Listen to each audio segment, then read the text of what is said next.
1954 हिमाचल प्रदेश में एक कानून बनता है एचपी लैंड रेवेन्यू एक्ट। इस कानून की सेक्शन 163 बात करता है सरकारी भूमि पर किए गए नाजायज कब्जे को खाली करवाने के बारे में। नमस्कार दोस्तों, मैं हूं एडवोकेट रितेश शर्मा और स्वागत करता हूं आप सभी का मेरे वीडियो में। आज हम बात करेंगे उस एचपी लैंड रेवेन्यू एक्ट की सेक्शन 163 की। क्या ये कानून आज भी जरूरी है या इसमें बदलाव की सख्त जरूरत है, और क्या सरकार लोगों के नाजायज कब्जे को नियमित करने के लिए कोई नई पॉलिसी ला सकती है। सेक्शन 163 बात करती है prevention of encroachment on government land, यानी सरकारी भूमि पर किए गए नाजायज कब्जों को खाली करवाने के बारे में और उसके बचाव के बारे में। मगर इसे समझने के लिए हमें थोड़ा इतिहास के पन्नों को पलटना पड़ेगा। साल 1966 में पंजाब का विभाजन हुआ और पंजाब का कुछ हिस्सा, जिसमें कांगड़ा जिला, जिसमें हमीरपुर भी शामिल था, और ऊना, जो उस समय होशियारपुर की एक तहसील थी, इन्हें हिमाचल प्रदेश में शामिल किया गया। और फिर सरकार के नाम भूमि ट्रांसफर करने का सिलसिला शुरू हुआ। 1966 के आसपास से लगभग 1975-76 तक प्रदेश भर की काफी सारी सामलात भूमि को पहले ग्राम पंचायत के नाम ट्रांसफर किया गया और फिर ग्राम पंचायत से उसे हिमाचल सरकार के नाम ट्रांसफर किया गया। और ये काम काफी तेजी से और शांति से हुआ कि ना तो इससे आम जनता को इसकी सूचना दी गई, और अक्सर दोनों इंतकाल, यानी पहले ग्राम पंचायत के नाम और फिर सरकार के नाम लैंड ट्रांसफर जो की गई, वो कई स्थानों पर एक दिन में ही कर दी गई। लोग जो उस भूमि के ऊपर काबिज थे वो इन सब से अनजान थे और वो वैसे ही काबिज रहे और भूमि का इस्तेमाल करते रहे।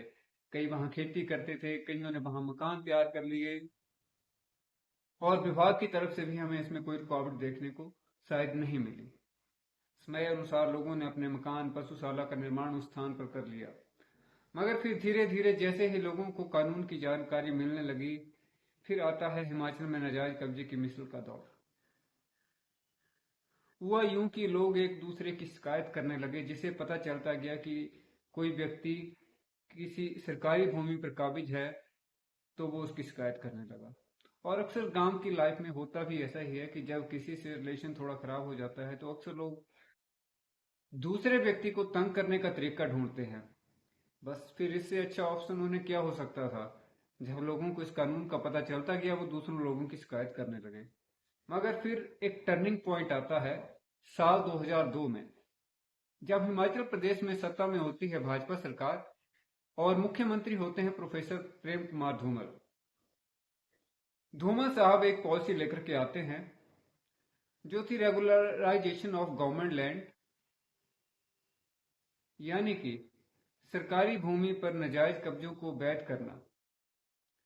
मगर इस पॉलिसी को लाने के लिए पहले सरकार साल 2000 में एचपी लैंड रेवेन्यू एक्ट में एक अमेंडमेंट, एक संशोधन करती है और एक नई धारा सेक्शन 163A इस कानून में जोड़ी जाती है।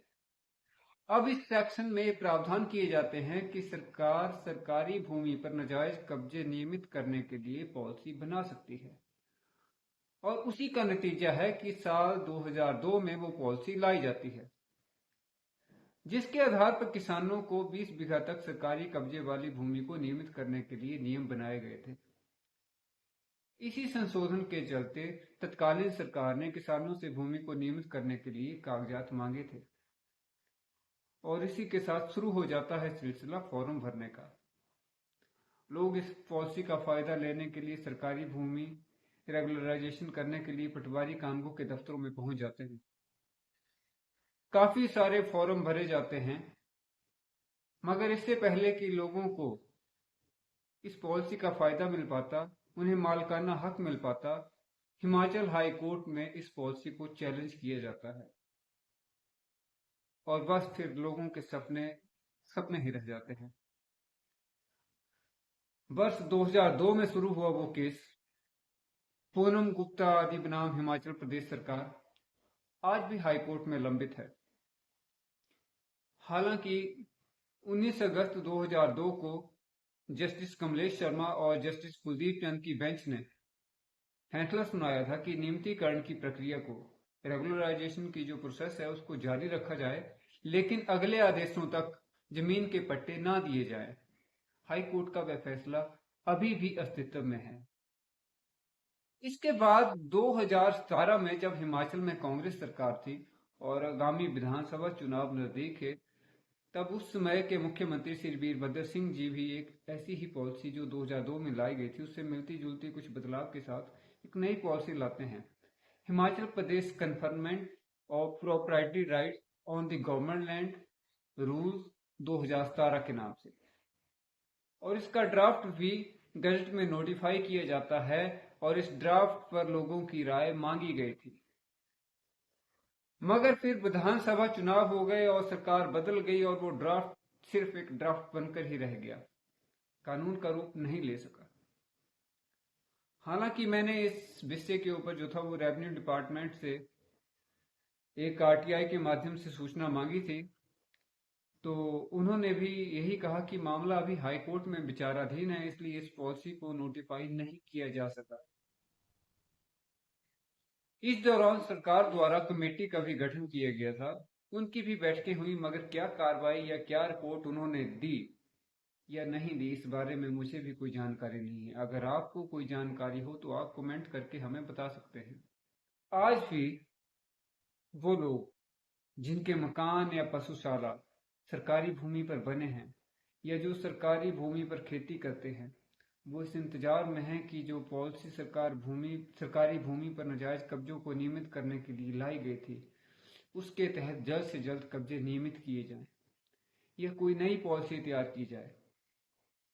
मगर क्या सरकार को नहीं चाहिए कि जिस जनता ने उन्हें मौका दिया, सरकार बनाने का अवसर दिया, वो उनके हित में ये पॉलिसी लेकर के आए? सरकार को जनहित में इस तरह के कानून लाने की आवश्यकता है और सरकार को यह समझना होगा कि कोई भी व्यक्ति सरकारी भूमि पर कब्जा या अपना मकान जानबूझकर नहीं बनाएगा और सरकार को चाहिए कि जिस व्यक्ति के मकान या पशुशाला सरकारी भूमि पर हैं उसका सही मुआवजा लेकर या मलकीती भूमि से तबादला लेकर वह भूमि उस व्यक्ति के ही नाम कर दी जाए। और आजकल तो टेक्नोलॉजी को भी अगर देखें तो ड्रोन और सैटेलाइट की मदद ली जा सकती है और इनकी मदद से जो हो काम काफी आसान हो जाएगा। आप सैटेलाइट की मदद से ये पता कर सकते हैं कि सरकारी भूमि पर कोई स्ट्रक्चर कितना पुराना है और भ्रष्टाचार होने की भी कोई संभावना इसमें नहीं रहेगी। तो आपको क्या लगता है दोस्तों कि क्या श्री सुखविंदर सिंह सुक्खू जी की सरकार फिर कोई ऐसी पॉलिसी या कानून ला पाएगी? और सवाल ये भी है कि जिन लोगों ने 2002 में सरकारी भूमि के नियमितीकरण हेतु आवेदन कर रखा है, क्या उन पर कोई कार्रवाई निकट भविष्य में संभव है या नहीं? क्या कोई विधायक या कोई मंत्री इस मुद्दे को फिर विधानसभा में उठा सकता है? आप अपने विचार कमेंट करके बताएं, आपकी इस पर क्या राय है। वीडियो अगर आपको अच्छा लगा हो तो लाइक करें, अपने दोस्तों के साथ शेयर करें। बाकी आगे की वीडियो में हम आपको सेक्शन 163 के बचाव के उपाय बताएंगे और अगर कोई भूमि सरकार को गलत ट्रांसफर हुई है तो उसे सरकार से कैसे वापस लिया जाए, उस बारे में हम जल्दी ही आगे वीडियो बनाएंगे। तो आपसे विनती है कि आप चैनल को सब्सक्राइब कर लें, बेल आइकन को भी प्रेस करना ना भूलें, ताकि जब भी हम अगली वीडियो डालेंगे तो आप तक नोटिफिकेशन पहुंच जाए। वीडियो को अंत तक देखने के लिए आपका बहुत बहुत धन्यवाद।